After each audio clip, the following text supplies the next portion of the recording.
Hey guys, what do you call a zombie cooking a stir fry? Zombie cooking a stir fry. Mm-hmm. I don't know. Dead man walking. Wow. Hey kids, a wok is that big. Yeah. A waka waka. Okay. Walking wool.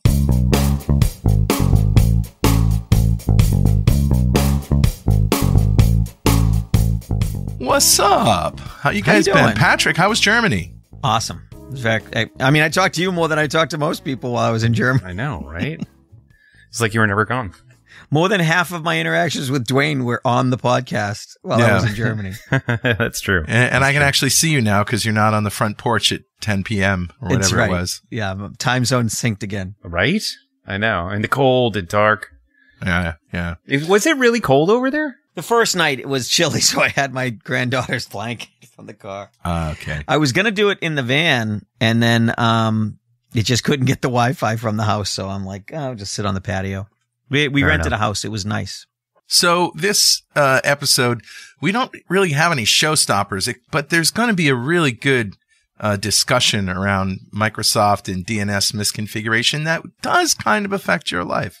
Yeah, it's a good topic. It's something everybody should think about. It's not necessarily something everyone has to run out and do, but it's got to be on your backlog. And of course, we're going to keep that to last because that's that's what we do here. If you haven't checked out my new podcast with Jeff Fritz lately called The Blazer Puzzle. I love Jeff. At blazerpuzzle.com. All right, so you guys remember Car Talk, right? Click and Clack. Yeah. Tappet Brothers from your that. neck of the woods up in Baston. And they don't do the show anymore. One of them died, and the other one's just doing ads and reruns. Is that an stuff. Excuse? Is that what's passing for an excuse nowadays? Right. They would have told you that they're going to keep doing it until after, whatever. Okay. So they did this thing called the Puzzler, and every week, most weeks, they would give you this problem to be solved. And it could be a logic. It could have been about cars. It could not have been about cars. But basically, you had to write in, send your answer in on the back of a $20 bill, or it's stuffed into some expensive product. And we'll pick a winner from all the right answers, and they will win, some sort of useless junk. $19. So, yeah, we're doing the same thing, but with Blazor problems. So the first problem, so to speak, is a little Blazor app that looks just like the regular template, but when you go to the counter page, instead of just incrementing the counter once, it starts a timer and increments it on an interval that you set. And it looks fine. You can go back to home and you can change the interval again and do it again. And it looks like it works. But when you look at the code, something's not right. So it's that kind of thing. And I'm just really, really happy to be doing it. It's going to be a lot of fun. Short too. It's like 10 minutes. It's awesome. Yeah. I'm definitely checking it out. Blazor Puzzle. All right. What's the first story this week? PowerShell? PowerShell. For most of you who aren't sure what PowerShell is, it's a scripting language, and it's used for all sorts of things from configuring Windows servers to configuring Azure tenants. If you use Microsoft's Azure from a business sense, whether you have hosted, virtual machines out there, websites, microservices, whatever, most chances are you're using PowerShell to configure all of those things. And it was written by my friend Jeffrey Snover. Oh, yeah, and it's actually super powerful. Very, really, very powerful. Really great. Yeah, scripting language, honestly. Yeah. So what's neat about it is it literally almost, I think anything you can do inside of a Windows server or even your own computer, you can do through PowerShell. Right. Like if you want to find, oh, hey, I connected to this wireless access point, but I don't know what the password is. I know all the net sh commands to pull the clear text password out, but you can do it through PowerShell. You can connect to remote computers through PowerShell. You can connect to SQL servers. There's all sorts of really cool stuff. And there's plugins galore, right? There's plugins for every cloud platform. There's plugins. There's a whole gallery because it starts to get really complicated. There's so many different scripts to do so many different things. What if I want to connect to, I don't know, Active Directory, and I want to create a user account and create a computer account and associate the two and give them certain rights? Like I could do all that through PowerShell. So what happens is because there's a lot of complexity there's a gallery, right? Microsoft has a PowerShell gallery of different, open source different scripts that people have written that they can then publish. And some of them, like Azure Tables, is downloaded by, I think, 10 million people at this point, which is really cool. The problem is nobody verifies the names that you post them as. So the problem we run into right now is Azure Tables, or AZ. I think the example that this particular security researcher used was AZ Key Vault. Sounds dangerous, holds keys. They published the same exact package, but changed the name to AZ.KeyVault. Tricky. And used all of the same author name, all of the same versioning, etc. And when people would search for AZ Table, theirs would come up, or AZ Vault, theirs would come up. And if you downloaded it and used it, you get all that detail. So, you know what's great about PowerShell is that, you know, in the old days when I wanted to automate something, right, like anything on Google or YouTube or Azure or whatever, I would go find the API and I would write a command line. I'd try to cobble together some command line app that would allow me to do X. Yep. And the problem with that is it takes a long time to figure out. And, you know, the API documentation is not known for being excellent. No. Or providing the exact sample that you need, right? You got to read like the whole thing and then figure out how to put it all together, and then it probably won't work. Microsoft's been really good about trying to move us down this road with lots of resistance. We remember the Hailstorm. Oh yeah. With the Sent My services, and now they've got the MS Graph. They've tried to give us this stuff, and PowerShell's a really good example of this. With great power comes great responsibility, and these tools also make it easier for hackers to get what they want fast. Patrick. Was it with great PowerShell comes great responsibility? With great PowerShell comes great. Oh, so bad. So actually, with great PowerShell comes some great CVEs. Yes. and that's why we're talking about it. So this is interesting in that you really need to be careful if you do use the gallery to pull down some really cool scripts. Just be careful which one you're downloading. You really should dig in. There is an Azure Dev portion at the bottom that has the listing of the owners. Check it out. That's more verified than the name and the description, surprisingly. Another interesting thing that this security researcher found as well is the ability to query the backend API for the gallery and see all of the listed and not publicly listed modules that are posted to the gallery, and then glean information from it. So there's a screenshot here. This is a Bleeping Computer article. There's a screenshot here that says, if we're posting to the gallery, publish module - NuGet API key is this. And they actually list out their NuGet API key. Not really great to have. They probably didn't publish it publicly, but because it's up in there, that gallery right now, people can see it. So yeah, you just got to be careful where you're posting things and secrets as well. A lot of the things that we talk about is just trying to deny external users secrets. We're going to talk about something with Duolingo that all comes down to just extra information that's used against you. And you don't have to understand how the bad guys are going to use that information. In fact, you're more vulnerable if you don't understand. And there's lots of angles. Well, you know, if I know Groundhog Day, remember that movie, Groundhog Day? Great movie. Great book too. Yeah. Book? Did you say book? Oh yeah. It was a novel. Remember, there's one part, he walks up to the woman and he asks her, who's your third grade English teacher? What school did you go to? And, you know, and he asks her like 3 innocuous questions, and she looks at him funny, but she answers them. And the next day he convinces her that he sat next to her in English class in 8th grade. Brilliant. And that's social engineering. That's probably the best example I can think of how someone can use information to convince someone else that you know them, that you can trust them. So you think you've been scammed, there's a chance that somebody around you is going back in time. That's right. That's the lesson. That's the lesson. Or maybe some of these companies have crappy APIs and leak a lot of data, like Dwayne was just saying. Before we get off PowerShell, what is the deal with PowerShell trusted and untrusted repositories? And it's quite possible and probable that when you install a PowerShell package, install a module such as you'd find on the gallery, that it's going to be an untrusted repository, even though there might be plenty of versions. The author may have their email address right there. You know, a version history. It might look completely legit, but what is an untrusted repository in PowerShell? Yeah, that's a good question. And a lot of times you can actually set PowerShell locally. You can set a policy, an execution policy.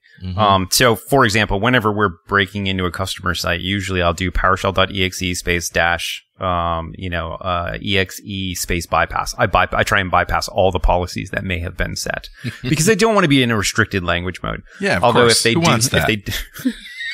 Although, listen, kids, if you are in a restricted language mode where they try and apply a policy, there's this really neat uninstall bug you can use.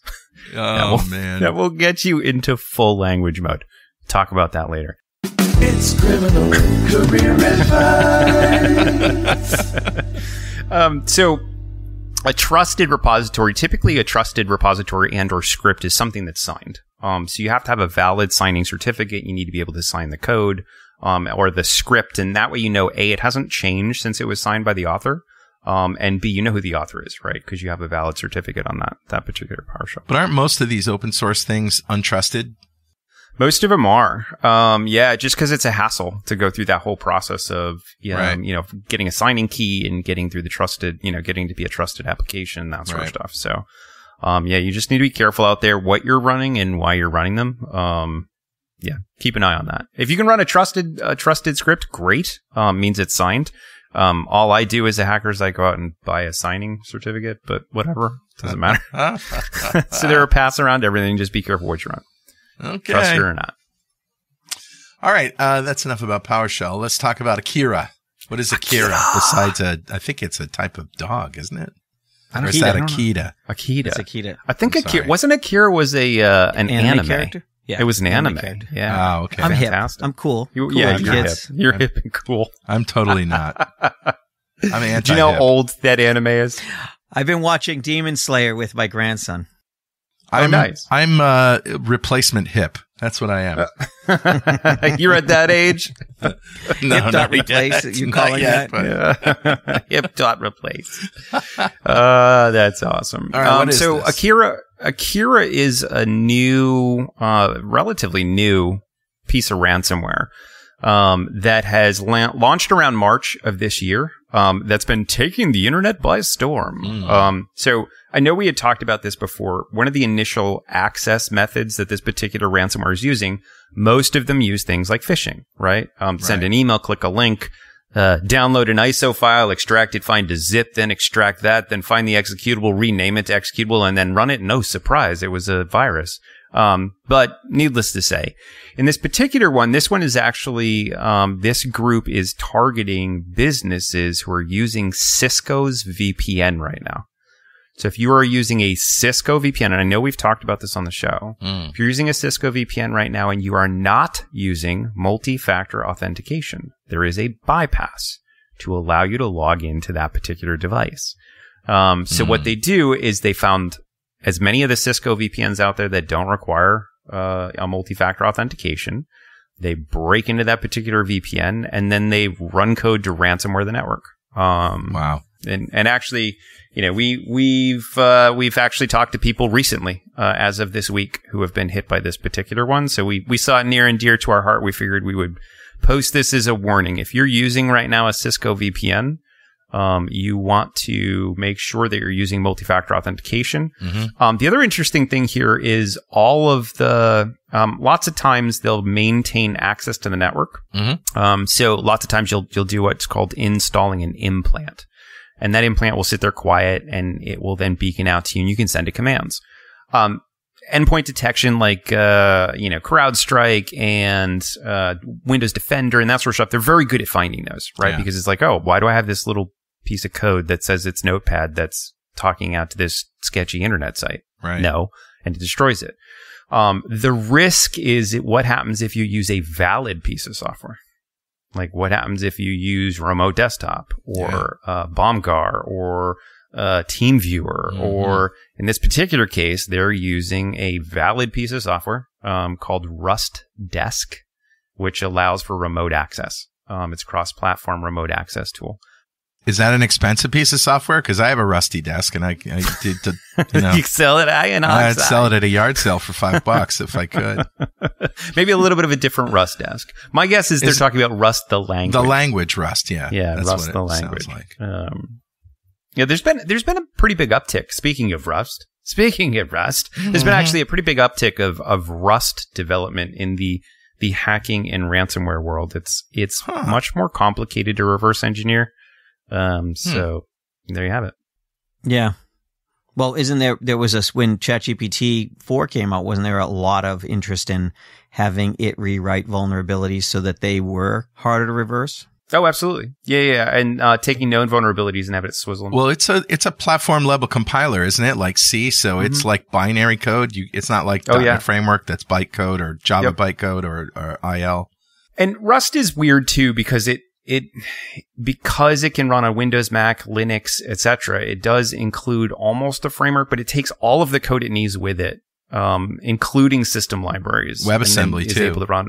Yes, so it's neat. It's very similar to if you were to write your own Python script and you want it to run as an executable. That's what there's a Python to exe that will literally take all the libraries, put them together. And this is when we lost all of the non-developer listeners. What the 0, hell are 1, you 1, talking 0, about? 0. Both of them? Yeah. The heck? Sounds like so. Star Yeah, Trek. just be careful here. If you're running a VPN that's a Cisco VPN, absolutely turn on MFA or unplug it from the internet because you're going to get slapped with Akira. Slappedwithakira.com. And what's interesting about this? So a little history on Akira. They actually had a prior piece of ransomware they were running later last year. Mm-hmm. And one of the antivirus companies reverse engineered it and wrote a decryptor. They figured out they had messed up their code in a particular place. So there was a public decryptor available, until March of this year when Akira was like, thank you so much for letting us know what the bug was.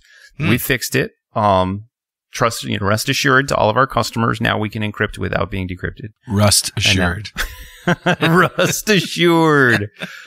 That's the name of this episode. Rust assured. Rust assured. Rest assured your email will not be delivered. Right. Mm-hmm.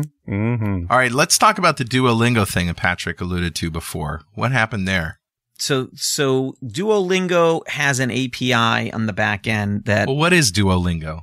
Duolingo is an app. Fantastic app. It is a good app. It's an app that allows you to practice foreign languages. So if you already speak a language, it'll help you keep fresh on it. If you want to learn a language, it'll give you 5 minutes a day sessions kind of thing. Mm-hmm. Okay. And back in January 2023, this year, somebody used a public API to scrape data to get usernames, real names, email addresses. And they're not supposed to be able to get the email addresses. Right. They're claiming the data includes the learning languages, the phone number, name, courses, things like that. Well, that's the kind of data you can use to convince somebody that you know them, that you're Duolingo, that you're an official email, because you can say, this is the Groundhog Day hack all over again. Yeah, exactly. So, hey, Dwayne, I saw that you were learning Italian and, you also dipped your finger into Latin a little bit. So how about trying out Portuguese? That might he might say, no, I'd rather just, stay this way, or I'd rather do that way. But he's more likely to respond if he thinks it's an official email. Yep. Yeah. So the more data you have, the more realistic you can make a phishing campaign. And that data is available on the web, and it's now reduced from $1,500 back in the day to $2.13 for 2.6 million users in the data set. Now, the real problem is there's an API in the back end that you can hand it an email address, and it'll tell you whether that address has an account. And so you can use that to add to the, I can get Dwayne's username and I can get his real name, but in order to get this additional data, I have to present his email. Okay, so I'll just guess. I'll just run the API every second, automated. And from what I understand, they didn't close this down. This is still an open, exposed API. Yeah. So, let's talk from the developer side, though. It's yes, somebody was able to scrape this public API and find all sorts of information and then query it in a way that they could verify email addresses, and that sucks. But as a developer, as Duolingo, you got to be like, okay, so what do you want us to do? Like, seriously, how do we protect this API in a way that only our application has access to it and no other people? Or is this API public for a reason, right? Is this API public so that partners can have access to it, or registered developers who are extending the platform maybe can have access to it? You can still have a key, though. Absolutely. You know, this story is proving the point that there is such a thing as bad publicity. You know, yeah, they wouldn't. I didn't even know who they were, and now Yeah. I know, and everybody else who listens to Security Week that didn't know knows who they are. Yeah, and you know, instead of going there and checking it out, I think they're going to avoid it. well, and it's Yeah, but now you know about it at least. Yeah. So that's still better than not knowing about it. Oh, better for us. and honestly, it's a fantastic app. I've used it for years. My kids have used it for years. I get the fact that you need APIs to tie into the phone app sometimes, or a desktop app, or partners, or whatever it may be. But Patrick's absolutely right. There are ways to secure APIs. If you literally do not want them open to everybody on the internet, then they shouldn't be. You should Right. use keys. You should use authentications, whether it's bearer tokens, whatever it is, Might right? not There's be all sorts of convenient. ways. Yeah. Well, we've all traded roles on this show. Yeah, Now right. Carl's all about not convenient, and Patrick's, giving out the, all of the hacker solutions advice. instead of saying nuke 'em. It's crazy. Yeah, It's all hypersonics now.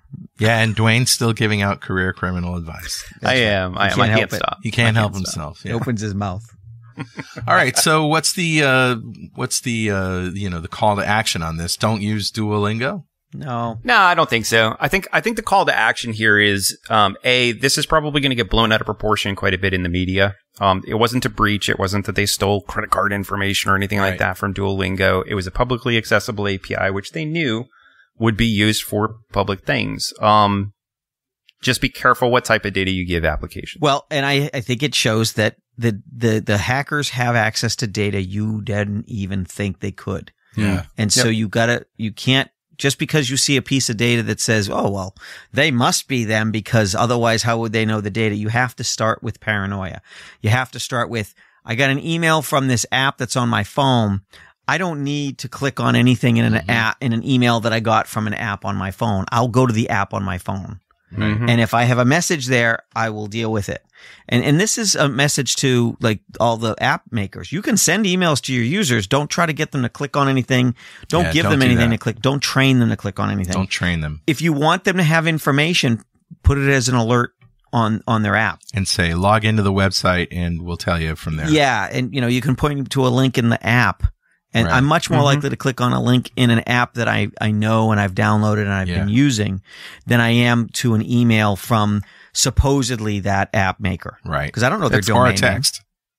name. Yeah. And I don't know their domain name. So I'm not even sure if I saw duolingo.com, I'm not even sure that's their domain. That's good to know, Patrick. It's good to know what you would It click is, on. Yeah. Well, but I won't click on it. But I won't click on it. But if I were to put it in the app, I've removed the right mouse button from my mice. so you have a Macintosh. I only see. use no. I only use real mice. That's something only a spy would do. Real mice. It's quite the workout. And with that, we're going to take a quick break, and we'll be right back after these brief but important messages. And we're back. This is Security This Week. I almost forgot what show we were doing. I'm Carl Franklin. That's Dwayne LaFlotte and Patrick Hines. They're the brains, and I'm the question guy. So, but I'm learning a lot. I've learned so much about security, about my personal, security, my personal hygiene. My personal data hygiene. And since doing this show, it's been great.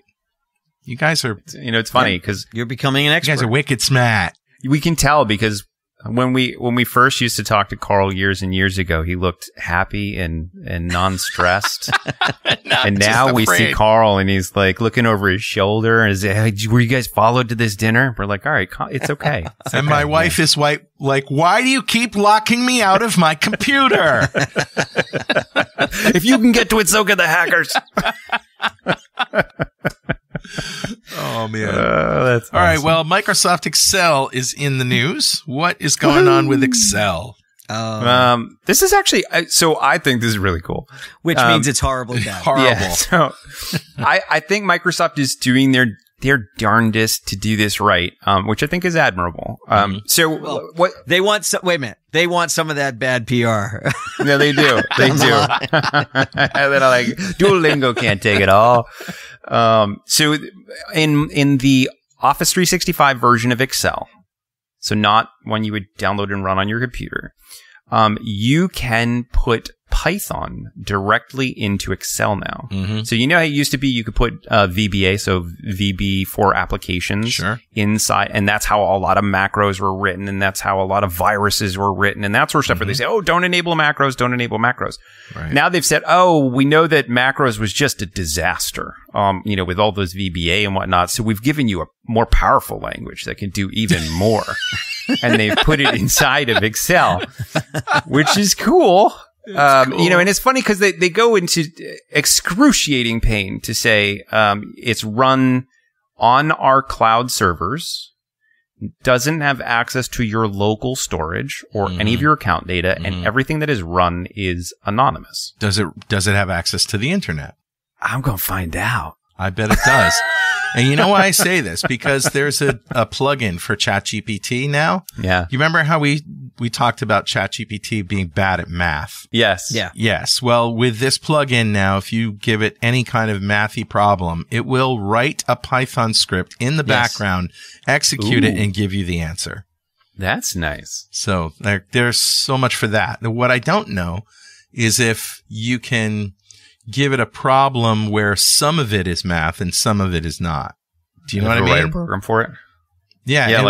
Will it write a program for the whole thing, or will it use research and language model to do the languagey part and the Python to do the mathy part? I would assume it would fill in the blank with the number that it needs. Here's what I'm going to do. I'm going to ask ChatGPT. I'm going to say, listen, I would like you to add the number 53 to the value that comes out of this reverse port on TCP on 445 over to my computer and see if it connects to grab the value. Okay, well, so here's the thing. There's another plugin for browsing.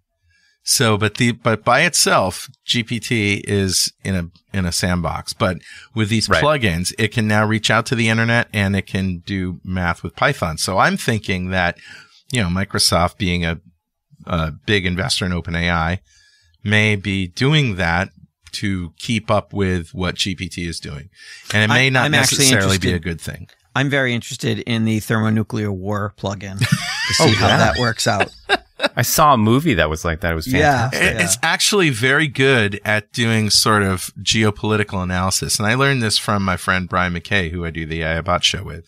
Like, you can say, what are the chances that, Taiwan and China are going to go to war? And what's the scenario for that? And it might actually give you some. Can you go back in time 2.5 years and ask what's the odds that Russia invades Ukraine? Only if you're Bill Murray. At all full circle. See what I did there? That's awesome. All right. So what happened with Excel and Python? So this one, all this is this is a hey, this is an interesting CVE. new feature. Yeah, coming soon. Yeah, exactly. To a CVE near you. It may work perfectly, and it may not be an exploit ever. Yeah. But probably not. I'm not taking on Probably that not. one. All right. So Dwayne and Patrick we'll say, see how this turns out. Uh-oh. Yeah. Yeah.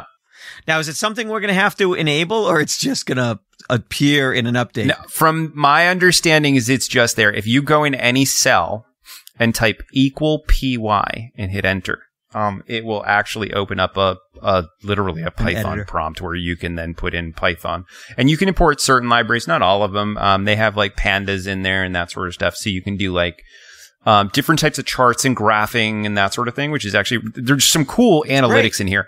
My guess is this is their competitive answer to Jupyter Notebooks. Okay. Right. So Jupyter Notebooks, Python in the back end does heavy analytics and that sort of stuff, right? So I could see them going, you know what, Excel can be as powerful as that as well. So I'm going to make a prediction, and that sometime in the future you'll have to create a special kind of Excel that has this feature, and the average Excel will not have this feature. And it'll be called Jupyter Notebooks. Well, then it'll have different extensions because Excel here's pie. the thing. I would never, basically, if I were in charge of a company, and I am, I would say, okay, based on this, we can't accept Excel files because there's just too Sure. much risk here. You know what I mean? Yep. And it's going to take time for it to catch up. I wouldn't click on an Excel file with a 10-foot pole or with a live mouse. Or with your 10-foot pole. All right. With a mouse on the end. All right, Patrick's so like, I wouldn't click on that with your computer. Yeah. Sorry, guys. I might with your computer. all right, so Thanks. so we'll keep watch out for that. Google Chrome to warn when installed extensions are malware. So I don't like this one. I don't either. What? I mean, don't we have antivirus programs for that? No, what we're saying is that if something gets thrown into the store and that Google like says, oh, this needs to be uninstalled because they're being malicious, they're doing bad things. Okay. You're not going to like gleefully use it for another 6 months, not knowing you'll get notified that you have an add-in installed. And will it remove it for me? I didn't see what I don't think it will. Yeah, it's just basically, so you know. Because, you know, we've been conditioned to ignore things like that. Yeah. And that's why I think it should just uninstall it. Well, anyway. I don't know, because it's freedom of choice. Because you may... Yeah, no, it just warns you. It says, yeah, due to this, Google is bringing a safety check feature. I choose to let this malware screw up my computer. It's my choice, damn it. Yes. Report all my data and passwords back. Pretty soon they're going to be coming for my Google Chrome.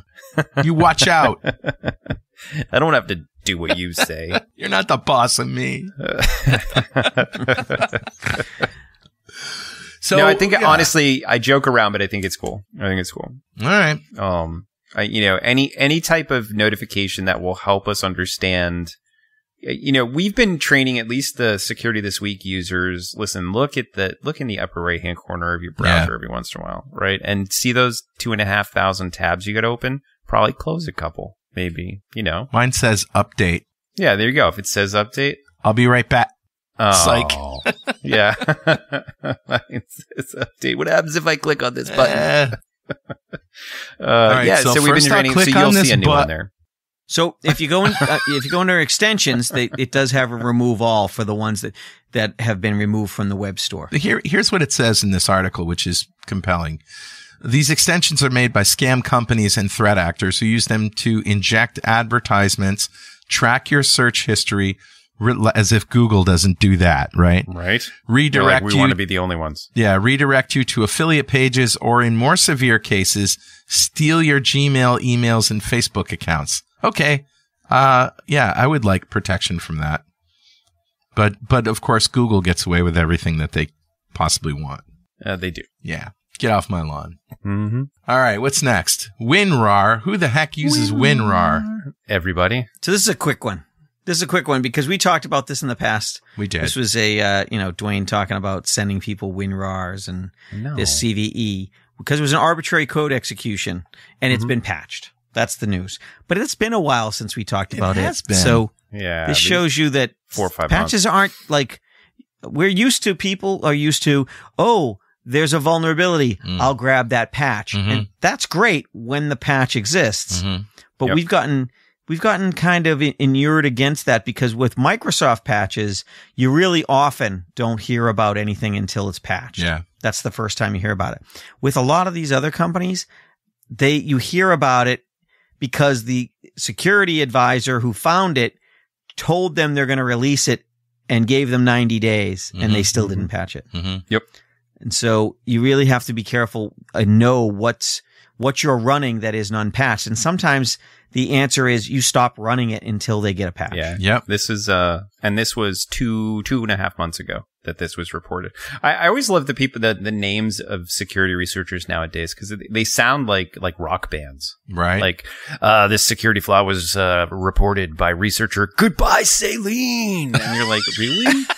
Like that's the person's name of 0 Day Initiative. Like, yeah, which is awesome. It's very Labyrinth cool. of Pain. Labyrinth of Right, that could be Pain. your hacker name, right? Apparently. Yeah, we should do that. Start naming our That's your discovery handle. lab. Yeah. It's the greatest moment in training ever. That's awesome. I'm going to tell this story, Patrick. So ahead. it was Jeff Spence, right? And you and Yeah. me, and we were doing We're at some insurance company in Hartford or whatever. No, I think it was Otis Elevator or one of those. It was a big company. Yeah. And so we've got him in an auditorium, and Patrick is doing a little security thing, and and he's talking, and he's making stuff. He's making up great words and great, as he does, right? He blends the facts with stories. And he says, pretty soon you're going to find yourself in the labyrinth of pain. He's holding out his fingers, looking right at the audience. And then he just looks over at me. I'm in the corner in the front row, and he's like looking at, raises his eyebrows like, huh? How about that? That was pretty good, eh? Yeah, you like that one. I did that. So afterward, you and Jeff were like, we want a band with that The name. Labyrinth of Pain. The Labyrinth of Pain. It's a great All right. band. Is that enough about WinRAR? Yeah, just Yeah, we I made our think so. point, I think. Go All patch right. yourself. So now on to the educational part of our show. And I have a question about this, but the story is around Microsoft misconfiguring DNS so that Hotmail was disabled for a hot minute, I guess. What happened? So Microsoft changed a SPF record, and the SPF record is one of the types of records like Prevents DMARC sunburn. and DKIM that allows. Was it SPF 50 they changed? It's the sender policy framework. Okay. And basically it's an email security feature that reduces spam and prevents threat actors from spoofing domains and phishing attacks. So for example, if Dwayne's a hacker, that's not a stretch, and he wants to convince me that an email he's sending is from Carl, then these technologies would stand in his way. These technologies would allow Carl to configure his DNS such that when I received an email from Dwayne forged as Carl from Carl's domain, my mail server would say, "Hey, Carl, is this what's your official email server?" And when my email server realized that it was sent by a non-official email server, it would throw it away. And so it's great because it prevents you from suffering to become part of an exploit against your customers and against the general public by protecting you. Now, I don't know what the number is, but I'm betting it's high double-digit percentage of companies do not have this set up. Most of the companies we encounter. The federal government mandated a decade ago that all contractors working with the federal government had to have this set up by within 3 years. And at the time that the deadline went past, I think only 10% had done it. All right. So let me tell you what I know. In 1994, I think or 96, I wrote a book on internet programming, and it was before anybody used those two words in print, and it was in Visual Basic. And, I researched the main protocols, and one of them was SMTP. And SMTP at the time was very early stages. Email was not very secure. And most email servers that you send email through did not authenticate. And so I was at a conference, and I showed a telecom session where I connected to an SMTP server, and I gave it the hello command and told it who I was. Hello, Carl at franklins.net. And it said, "Hello, Carl at franklins.net. Pleased to meet you." And these are actually this is part of the protocol. It actually says that. And then it says, I want to send an email, and it says, "Great. Who are you?" And I said, "Carl at carlfranklins.net," or whatever. And it said, "Fine. Who do you want to send it to?" Joe at franklins.net or somebody. And here's the subject, and here's the message, and go. And there was a guy in the front row, and I'll never forget this. He said, "Are you telling me that I can just open up a Telnet prompt in Windows and I can send spam and say I'm somebody else, president at us.gov or whatever?" And I'm like, "Yeah, isn't that cool?" Yeah. And he was horrified, of course. But, since then, authentication is the standard. Not only is authentication the standard, but SSL is also required. So I use Gmail, right? And Gmail has a SMTP server. You have to use SSL. So everything is encrypted, and you have to be authenticated with your Gmail password in order for your Gmail client or whatever to send, or your email client to send an email through Gmail. you have to have a username and password. And if you don't require a username and password, it's called an open relay, and you get on a blacklist and nobody will accept emails from you. And if you find out that, hey, why am I not getting an email? Why aren't they going through? That is the problem that I know. This is a different problem. Right. This is a different problem. Patrick, as you were saying, this is somebody going to, let's say, somebody else's email server, pretending to be me. They're not going to my email server pretending to be me. They're going to your email server. Or their own. Or their own. And saying, you know, I'm Carl at franklins.net. And most email servers would just say, yeah, okay, fine. No, most email servers nowadays will go and check your domain and see if you have the records, the SPF record or the DMARC records. I think it's SPF is the primary, to say who your mail servers really are. Yeah. And if the message doesn't come from them, it'll throw it away. That's the protection. That's what they do. Oh, okay. Right. That's the protection. But you have to have that record installed, configured in order for that to work. Otherwise, they'll just what? They'll throw it away or they'll accept it or what? Oh, otherwise they accept it. They accept it. They accept it. Default is accept it. So here's the So without the a risk. DMARC policy, you could have SPF set up, but it won't matter. So I don't know the difference between these two things. Yeah. It's an evolution. DMARC uses SPF and DKIM, but it's more of a alphabet soup. Yeah. So, all right. But here's the thing. You should worry about this if you run a company and you have your own domain and you fear that someone's going to use your domain to exploit customers or people that you don't want them to exploit. Okay. In other words, you could become part and parcel to the hack. So, for example, if I'm a customer of franklins.net and Dwayne sends email to me and gets ransomware on my device and the email came from franklins.net, I might have a call for you and say, why did you infect me? Right. Now, you're going to be able to explain eventually that you didn't affect me. It's really not your fault. And they can go to hell. So do you think this is how most spam is sent these days? Like they go right to instead of an SMTP server that distributes it to a big list, they go right to each person? It very well can be. Yeah. Yeah. I mean, well, sometimes there's spam that comes from a spoofed address. There's spam that comes from a close address. Yeah. Franklin.net. Right. Franklin5.net. Sure. Right. Those close. And there's ones that just come from, I get spam from .info5. I mean, there's a lot of .ninjas. There's all sorts of stuff out there. All right. So just real quick, there's 3 things in there, and I put a link in the chat between us. Okay. We definitely should put it with the show. All right. Cloudflare does a great job of explaining SPF, DKIM, and DMARC. And really quick, SPF, Sender Policy Framework, is a way for a domain to list all the servers that they send emails from. Think of it like a publicly available employee directory that helps someone confirm that an employee works for you. So when I send an email, I have a directory list. Anybody can come to me and say, did this email come from you? Yes, they're in my list. That's cool. That's SPF. DKIM, Domain Keys Identified Mail, enables domain owners to automatically sign emails from their domain, saying this email absolutely came from me. Okay. So DKIM signs it cryptographically so that it says, yes, this came from this particular person. Now come to DMARC. DMARC is domain-based message authentication, reporting, and conformance. Don't worry about that. What DMARC does is it tells the receiving mail server what to do given the results after checking either SPF or DKIM. Okay. So it checks SPF, the employee directory. Did this come from that mail server? Yeah. Or it checks DKIM. Was this signed by that mail server? And then it decides what to do based on DMARC. So DMARC may say accept it.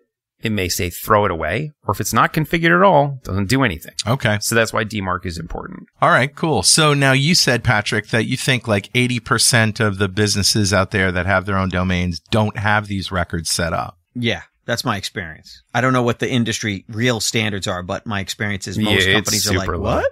Yeah, exactly. So if you have a Gmail account with a custom domain and use it for personal use, should you go ahead and add these records? Is it a kind of a pain to do, or is it worth it? No. So if you have Gmail already has a lot of these things set. Nobody's going to spoof you on Gmail. It's really if you have your own private domain and you're hosting your own servers, even if you're hosting it in Office 365, if you manage your own DNS, like if you can say where www.franklins.net goes, You're managing your own DNS. And if you're taking mail there. Well, you are doing that if you have a custom domain from Gmail, if you're managing the Correct. DNS services.